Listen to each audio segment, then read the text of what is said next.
그죠? 성지에 가서 순례지에 대한 안내를 받고 그거에 대한 결실로 바로 미사를 봉헌하는 것. 그래서 미사 안에서 피정처럼 은총의 말씀 안에 젖어드는 것. 그것이 완성형입니다. 맞습니까? 네. 바로 이러한 이 순례적 문화가 이 우리나라의 한국 교회에 정착되기를 기원합니다. 바로 이 지금 순례 성지에서 이 어쩌면 야외에 비슷해지고 어쩌면 이 서울 대전 찍고 뭐 이렇게 이런 노래가 있는 것처럼 이 성지 찍고 저 성지 가고 어쩌면 순교자들에 대해서 현양하는 차원으로 볼 때 굉장히 마음 아프고 이 순교자들은 이 한 분 한 분의 사연이 이 투신이었고 산 제물로 공헌하는 것이었다. 그랬을 때 그들의 삶에 대한 이 흔적을 정확하게 이해하고 그들 뜻에 머물러서 그것을 영성화시킬 수 있는 차원이 돼야 현양의 기본이 되는데 그것이 안 돼요. 입장 바꿔 생각해 보세요. 그죠? 우리 집에 자녀들이 바로 우리 집 찍고 다른 집 가면 기분 좋아요, 안 좋아요? 안 좋죠. 그랬을 때 이러한 맥락과 비교가 될 수 없을 만큼의 차이가 있다. 여하튼 여러분이 되보고 싶습니다. 나는 여지껏 신자로서 영세 입교시킨 사람이 5명 이상은 된다. 손들어 보십시오. 이거 자랑할 일입니다. 그러면 3명 정도는 됩니다. 감사합니다. 보니까 걸쩍지근하게 한 명도 없습니다.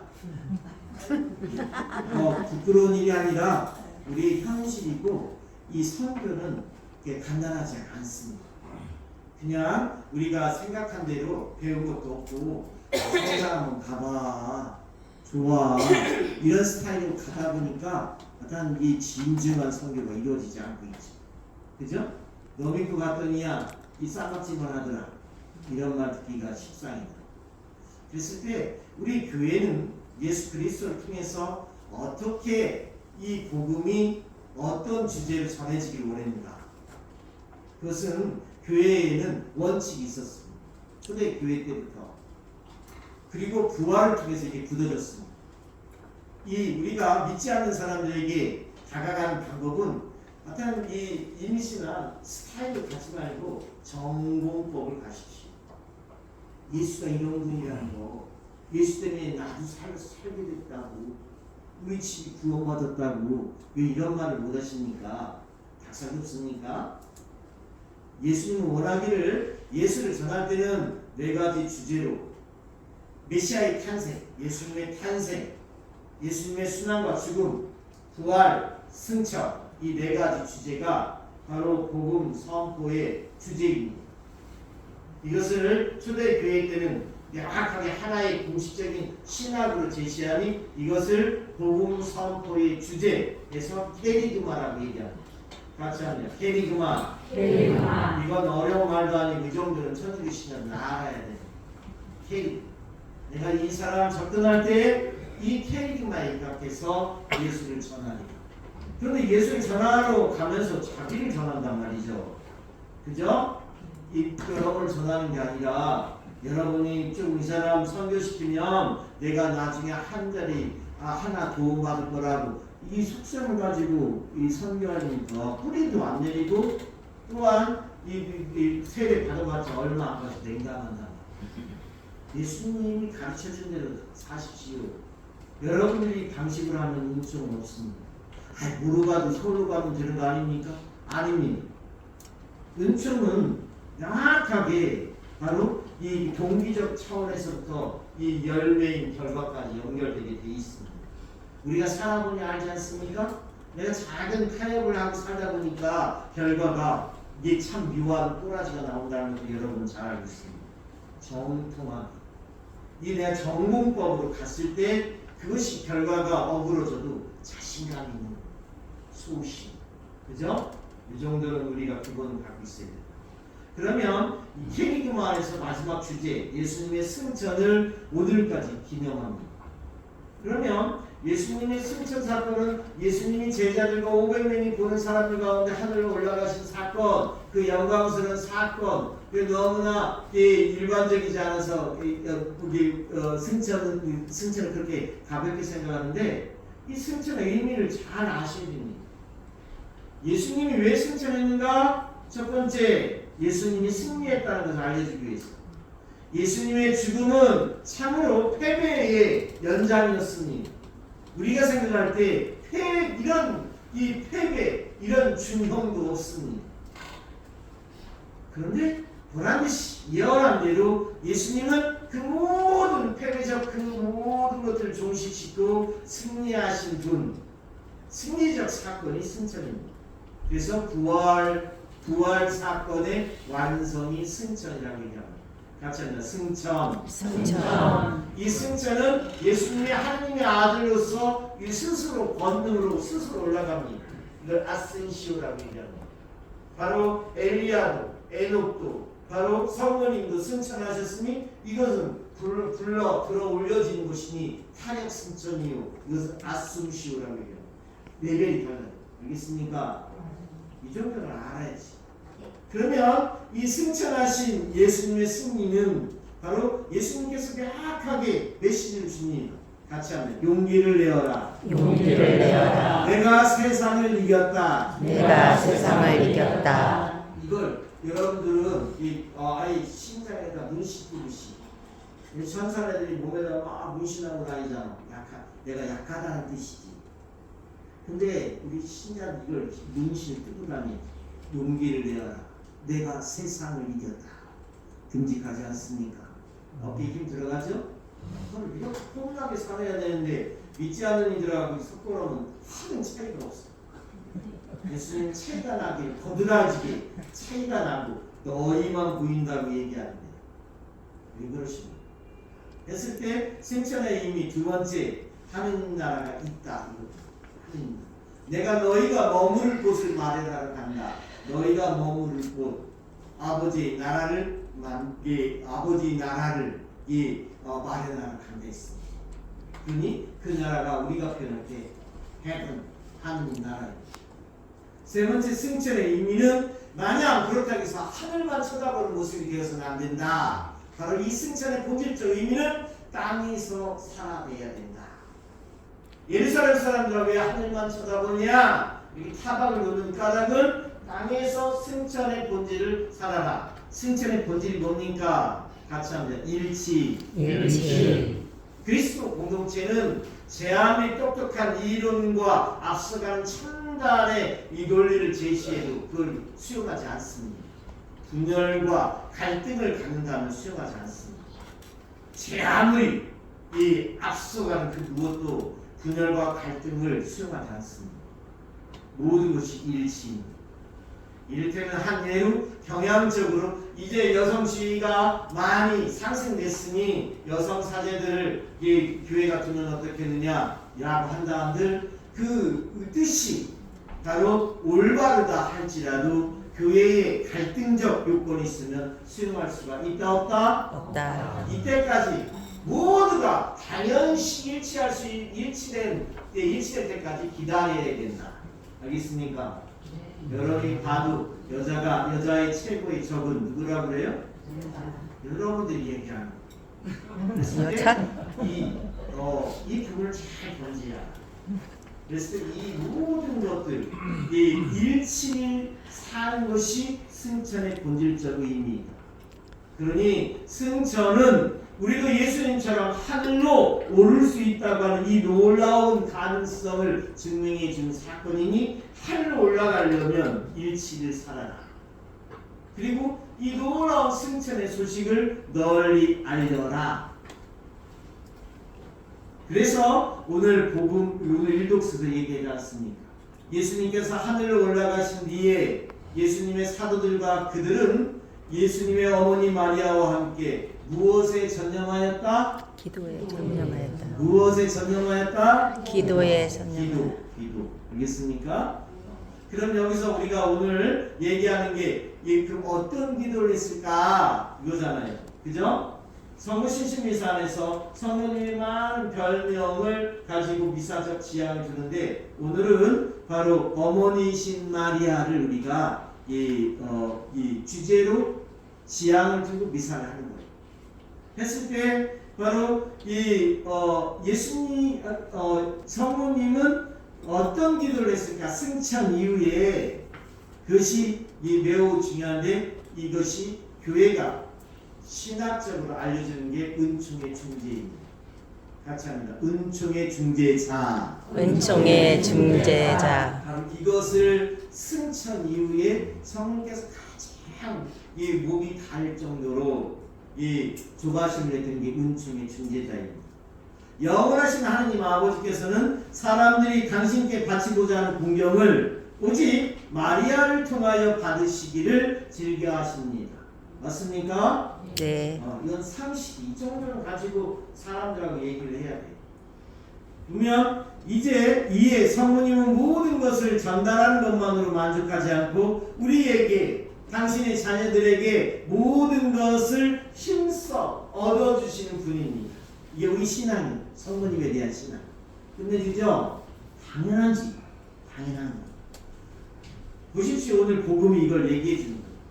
그래서 오늘 보란듯이 이 복음 요한복음 2장을 자연스럽게 읽는 거예요. 괜히 읽는 게 아니라. 뭐 간에 혼인잔치 여러분들이 좀 여기 많이 귀가 입도로 많이 들은 복음같이 안다라고 하는 사람 한번 손 들어보셔. 그러면 제가 이 무한한 세계를 열어드릴 테니까 이 짧은 텍스트 안에는 엄청난 세계가 들어가 있습니다. 성경의 이야기 많지 않습니다.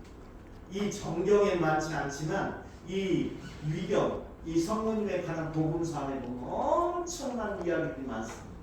이 정경 밖에 이야기 다 제껴놓고 이 정경 안에 이렇게 심플한 단순하게 제시하는 까닭이 무엇인가? 오직 예수만이 도드라져야 됩니다. 믿습니까? 예수님이 중심입니다. 다른 건 다 아이들 얘기하는 대로 쓰기라시죠. 그죠? 그러면 오늘 복음에서 이렇게 성모님이 연출하십니다. 아직 때가 차지 않은 예수님께 성모님은 무리한 부탁을 하십니다. 포도주가 없구나. 성모님은 그 한마디에 이웃의 모자람을 헤아리는 섬세함이 모자람을 채워주고 싶어하는 그 애틋한 사랑이 물씬 배어 있습니다. 더욱이 성모님은 다그치듯이 확신에 차서는 바로 무엇이든지 당신 아들 예수가 시킨 대로 하여라. 예수님을 믿기 때문이고 예수님의 탄생 배경을 다 알기 때문입니다. 예수님께서는 하는 수 없이 바로 사생활을 다 끝내고 공생활 첫 번째를 하셨던 이 일입니다. 당신 안에 날개가 있는데 이 건지럽기만 했지 이 날개가 있는지 몰랐습니다. 이 순간에 날개가 있다는 것을 알게 된 거죠. 예수님은 물독에 물을 채워라. 같이 합니다. 물독에 물을 채워라. 물독에 물을 채워라. 그리고 이제는 그것을 퍼서 가방쟁이에 날려다 주어라. 예수님께서는 성모님의 중재로 갈릴레아 가나에서 처음으로 표징을 일으키십니다. 성모님은 당신이 처음 청해서 한 번도 하느님께 이 당신 아들 예수께 거절당하신 일이 있다 없다? 없다. 이게 포인트입니다. 알겠어요? 네. 한 번도 거절당이 없어. 그러니까 우리가 성모님한테 매달릴 수밖에 없죠. 나의 비천한 가정과 자녀, 불완전하기 짝이 없는 암살, 그죠? 이 모든 걸 성모님께 매달려도 무방하다. 아들 예수님께서는 당신을 낳아 길러주신 사랑하는 어머니 마리아의 부탁에는 꼼짝 못하십니다. 이게 비밀. 있어요? 그러니까 여기에 자신감 있게 매달려라. 더욱이 이러한 중재자로서의 성모님의 은총의 전구는 세상 끝날까지 계속될 것이며 성모님이 당신 역할을 수행하는 것은 어디까지나 중재에 의한 방법입니다. 있어요? 네. 주도권이 있어요? 없어요? 없어요. 없어요. 그리고 잊지 마세요. 같이 하는 중재. 중재. 바로 교회의 아까 같이 보니까 시원하죠. 바로 왜 우리가 순교자들을 섬겨야 되는가? 바로 신앙적 중재, 신앙의 모델이 되기 때문에 순교자들을 허락하는 거예요.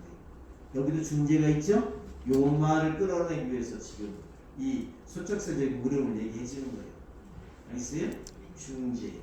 바로 여러분은 성지순례를 많이 다닙니다. 이 전동성당에 여기 저는 특수사목 성지 전담 신부입니다. 여기에 아까 옆 본당에는 홍성 본당이 있고 예전에 여기가 홍성 본당 강한 본당이었습니다. 홍성 본당에는 여기 베드로회가 있습니다. 그 베드로 회원들이 성지 봉사를 지금 도와주고 있습니다. 근데 어제 이 현충일이기 때문에 노는 날이고 해서 성지순례를 전동성당으로 갔다 왔습니다. 그죠? 그러니까 이렇게 오고 가고 하는 거예요. 이 얘기를 하고 싶습니다.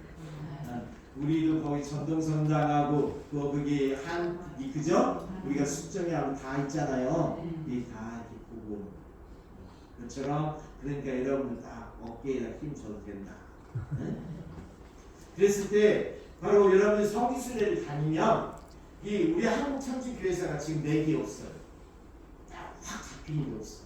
왜일까? 이게 저도 2003년부터 9년까지 공세리 성지 성당이 있었어요. 공세리 아시죠? 네. 우리나라 지금 대표 성지자. 근데 이렇게 보면 성지순례를 하는 사람들이 맥이 없어. 그래서 큰일 났다 싶어서 맥을 나눠드립니다. 이 홍주 순교 성지는 바로 우리나라 두 번째 성교 터입니다. 첫 번째가 어디입니까? 한양. 그래서 전동 얘기하니까 전동은 아직 레벨이 한참 길요. 자, 그럼 지금 제가 그걸 풀어드릴게요. 1784년 이승훈 베드로가 국경에서 세례를 받았습니다. 그리고 이게 책을 갖고 들어오는데 바로 그 중에 대표적인 책, 마테오 미치 신부님의 천주시리와 판토아 신부님의 7근이라 두 책을 가지고 들어옵니다. 이 책을 갖고 들어오자 제일 첫 번째 한 일이 스승인 이벽 세례제와 요한과 권철신 안브로시에게 세례를 준 일입니다. 세례를 주고 그 다음부터 이루어지는 일이 이 교리책을 연구하기 시작합니다. 양관인들이 이벽 세례자 요한의 집에서 이 교리책을 연구하기 시작합니다. 그러다 보니까 양관을 넘어서서 조금 인텔이라고 하는 중인들까지 끼어들기 시작합니다. 그 중인 중에 김범우 토마스는 이 이벽 세례자 요한의 집이 너무나 비좁으니 바로 오늘날 명동성당 근처의 명례방 그 자신의 집을 내줍니다. 거기서 커다란 이 세미나와 같은 교리 연구회가 열리는 겁니다. 거기서 교리를 연구할수록 이 제일 중요한 것은 미사요. 미사를 드리고 싶은데 신부님이 없습니다. 전 세계 유례 없는 한국 천주교회가 우를 범했는데 짝퉁 신부님을 만들어냅니다. 이번 주는 자네가 미사하시게, 다음 주는 자네 차례일세. 이게 우리 신학적으로 가성직제도, 같이 하면 가성직제도. 이 가짜가 짝퉁 가짜예요. 그랬을 때 여기서 미사를 하다 보니까 이 신자들이 많아지고 그래서 신부님을 자기들이 뽑습니다. 10명. 여기 주교님 역할을 했던 것이 권일신 프란시스코 합의예요. 10명의 짝퉁 신부님을 만들어놓고 미사를 각지에 나눠서 미사를 하기 시작하니까 한 번에 1000명의 신자들이 늘었습니다. 굉장히 발전적이죠. 그죠? 이때까지도 천주학이에요. 그랬을 때 이때 이제 무슨 일이라는 거 하면 전라도 진산에서 조상 제사 거부 사건이 일어납니다. 알겠습니까? 그래서 윤지충 바오로와 그죠? 권상현 야고보가 이제 여기 연류가 돼서 박해가 시작되기 시작하는데 박해의 조미가 이게 첫 번째 박해 신해박해입니다. 신해박해가 1790년도에 신해박해가 한양에서 일어나는 조짐이 생기자 양반들이 쫙 사라집니다. 그러면서 이 주교님 역할을 했던 버니시 프란시스 파베르는 이 당신의 제자 이존창 루도비코, 이 노비 출신입니다. 이존창 루도비코에게 자네는 고향에 내려가서 선교하시게. 근데 그의 고향이 바로 홍성역 예산입니다. 여기가 옛날 일제시대부터 홍성이에요. 알겠어요? 홍주군과 결성군의 합친말이 홍성이에요. 일제시대 때는. 본래는 바로 천년고을 홍주죠. 홍주. 같이 하는 홍주. 이 말을 빨리 찾아내야만 됩니다. 우리 교회사 안에서 매우 중요합니다. 그랬을 때 이 홍성역 예산 땅에 정착을 하고 이존창 루도비코는 교리를 가르치고 미사를 하기 시작합니다. 사람들이 늘어나자 공소 이전의 건물 바로 천당이라는 이름을 짓고 또 신당이라는 이름을 짓고 천주교 집회를 해 나가니 이 묘하게 이 지역이 자연 환경적으로 바닷물이 육지로 들어온 내포 지역입니다. 같이 하면 내포. 이 내포란 말은 유네스코 이상의 놀라운 우리 한국 천주교의 이 키워드입니다. 키워드. 이 내포 지방에서 모든 것이 이루어집니다. 이 내포. 그런데 행정적으로는 조선시대에 4개 주가 있으니 광주, 전주처럼 고을주, 그 고을주를 썼던 공주, 홍주, 청주, 충주. 이 충청기에 4개 주가 있었고 그 중에 홍주, 이 홍주목은 당상관 정삼품의 행정을 피고 이 홍주목 관할 아래에는 22개의 현이 있었습니다. 팽이현, 그죠? 다 전부 다 현이 서천현. 그래서 이 오늘날로 치면 서천서부터 평택까지가 이 홍주목 관할입니다. 그렇죠? 그때 임금 정조는 당황합니다. 이 내포 지방에서 홍주목 관할에서 천주교가 백세하니 이때 선포하기를 천주학을 사학으로 규명하고 천주교 신자들을 전문적으로 체포하고 교리책을 빼앗기 위한 단청을 어디에 둡니까? 여기에다 둡니다. 홍주읍성 내 바로 행정을 폈던 자리포원 말고 바로 이 건물 바로 뒤에 KT 건물 아까 보셨죠? 그 진영장이 있는 이 건물 뒤까지에서 바로 경사당이라고 이름을 짓고 교문이 있었다. 여기서 천주교 신자들을 싹쓸이 잡아들이는데 이 시스템이 뭐냐? 바로 오가작동법입니다. 같이 합니다. 오가작동법. 오가작동법. 오늘날 북한이 주민 통제방법 오가작동법이에요. 바로 5가구마다 한 단을 엮어서 천주교의 천자만 나오면 전부 다 잡아들이기 시작합니다. 그때의 이 신문과 박해, 고문의 과정이 너무너무 끔찍합니다.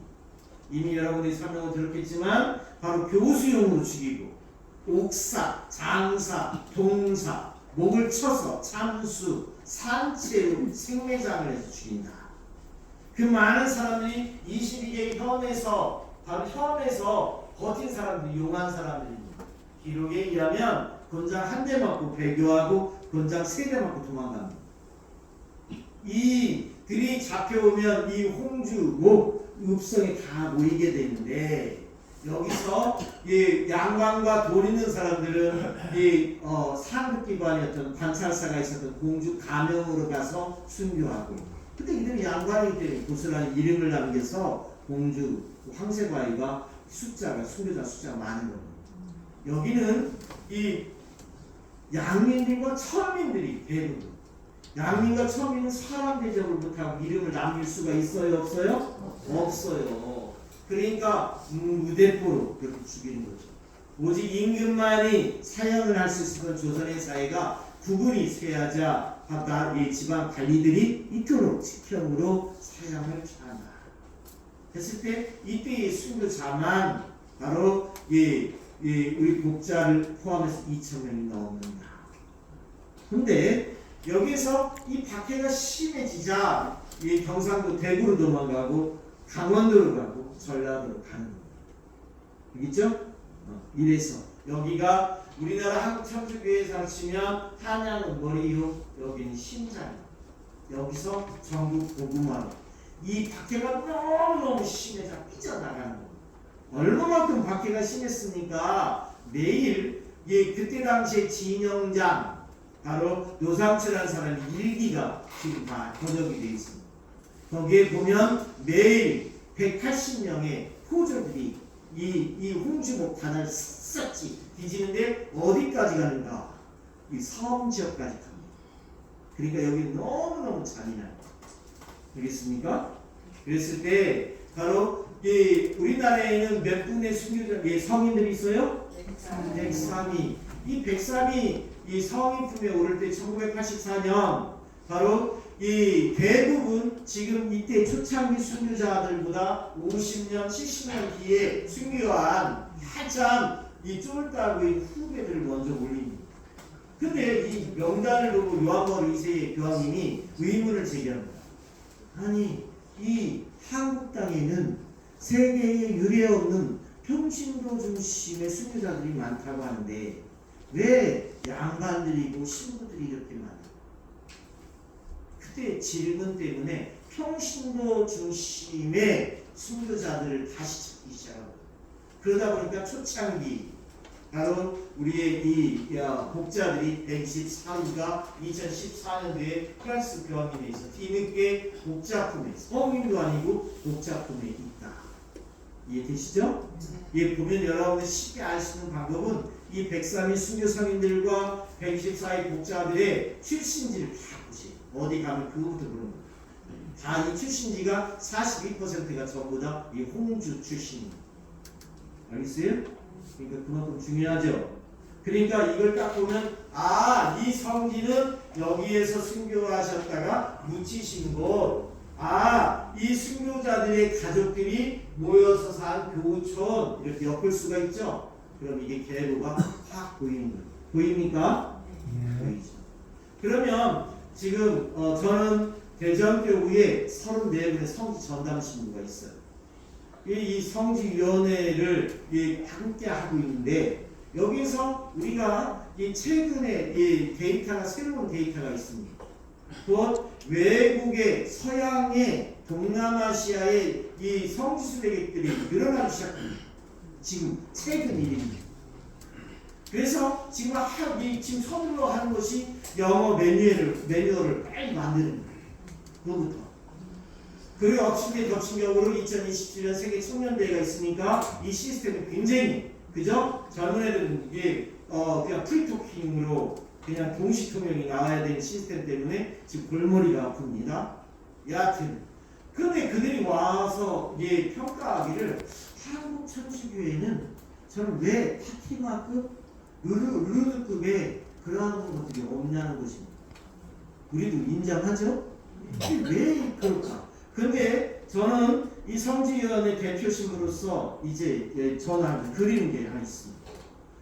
이 제대로 된 그림을 우리가 못 그렸구나. 이 그림 중에 하나가 바로 이 옆에 해미 국제성지가 있습니다. 우리 플러스 교황님이 방문하셨던 곳. 근데 이 해미는 정사적인 것이 약해. 한가위 곁까지. 그랬을 때 이 국제성지의 위상을 키워주고 본래대로 한국 교회사의 판을 만들려면 이 홍주 순교 성지를 정상화시키는 겁니다. 지금 이 성지 조성 수준으로 보면 이 밑에서 꼴찌 두 번째. 너무나 요번에 와서 하셨죠? 잘 몰랐죠? 여러분이 작년에 왔으면 더 개고생했을 겁니다. 바로 지금 이 건물은 작년 6월에 져서 입주한 겁니다. 그 전에 4층 건물, 한일약국 건물 1층 20평짜리 이를 월세를 내고서 지내고 있었습니다. 저는 여기 3년 차입니다. 와서 화장실을 아무리 청소에 불가능한 화장실. 제가 보석으로 그동안 술래 오신 분들한테는 보석으로 그래서 여기 성지 조성 리모델링 할 때 비데를 설치한 이유가 거기에 있습니다. 그동안의 것을 잊어달라는 뜻입니다. 너무나 송도에서 여하튼 그것이 그 건물이 홍천군청에서 매입해서 작년 9월에 부셔졌습니다.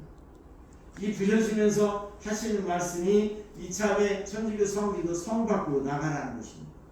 나가야 되겠습니까? 안 나가야 되겠습니까? 그죠? 그랬을 때 막 버틸 때 한 공직자가 그럽니다. 신부님이 제 아무리 그래봤자 이 읍성 내에 천주교 땅이 단 한 평도 없다. 그것이 한계였습니다. 그래서 이 우격다짐으로 요 땅을 바로 사서 이 신축 행위를 못하게 하니까 바로 이 대수선을 가서 리모델링해서 지금 정착해서 버티고 있는 겁니다. 이 사람들은 공무원들은 그런 신부님도 알바끼라. 저도 압니다. 지금 여기서 버티지만 이것도 나가라고 하면 나가야 될 판입니다. 국가문화유산으로 지정을 하든지 아니면 이 안에 국가문화공간으로 전시공간이나 천주교 성당을 제대로 공헌하지 않으면 우리도 나가야 될 판입니다. 어려운 것이죠. 여하튼 이 홍주 수교 성지를 키워 이 해미 국제 성지와 당진 솔매 성지를 한꺼번에 엮으면 이 엮는다는 것은 런던에서 제가 힌트를 얻은 것인데 런던에는 성들이 많은데 윈저성이나 이렇게 성들을 다 한 단위로 묶어서 성 투어를 시킵니다. 이것처럼 이거 하나를 묶으면 루르드급 파티마급이 되겠습니까? 안 되겠습니까? 됩니다. 요거 해볼만 하지 않습니까? 그래요. 전부 다 20분, 25분 거리에 떨어져 있습니다. 등이 가능한. 외부에서 반복을 한번 점심 먹으러 가자 하면은 2시간 타고 나가야 돼. 이게 승용차 타고. 그죠? 그러니까 이런 거, 이 세계 사람한테 먹힐 수 있는 비전을. 여하튼 우리는 알고 있습니다. 이 모든 일들은 하느님께서 하신다는 거예요. 하느님은 불가능이 없습니다. 예, 제가 여러분들에게 소개하고 싶은 건 사람들이 아무리 설레발 쳐도 우리 교회에는 명확한 신학적 태제가 있습니다. 같이 해봅니다. 하느님은 선교사보다 먼저 오십니다. 바로 이 성지에서도 하느님은 먼저 오셔서 섭리하셨고 이 순교자들의 죽음을 이끄셨습니다. 다 설명 들으셨죠? 그런 맥락에서 이걸 잊지 마. 그리고 이 성지가 왜 이렇게 조성이 늦었습니까? 민가들이 많이 들어와서 여기 민가들 지금 있죠? 이제 홍주구석 복원화 사업이 2032년도에 끝난다고 하니 이 끝나기 전에 이것을 매듭을 져야 되는데 우리도 이 안에 남아있고 그죠? 매듭을 져야 되는데 굉장히 지금 조급해졌답니다. 기도해 주십시오. 또한 바로 이 성지를 빨리 알려야 될 우리의 숙제가 생긴 것입니다. 아멘.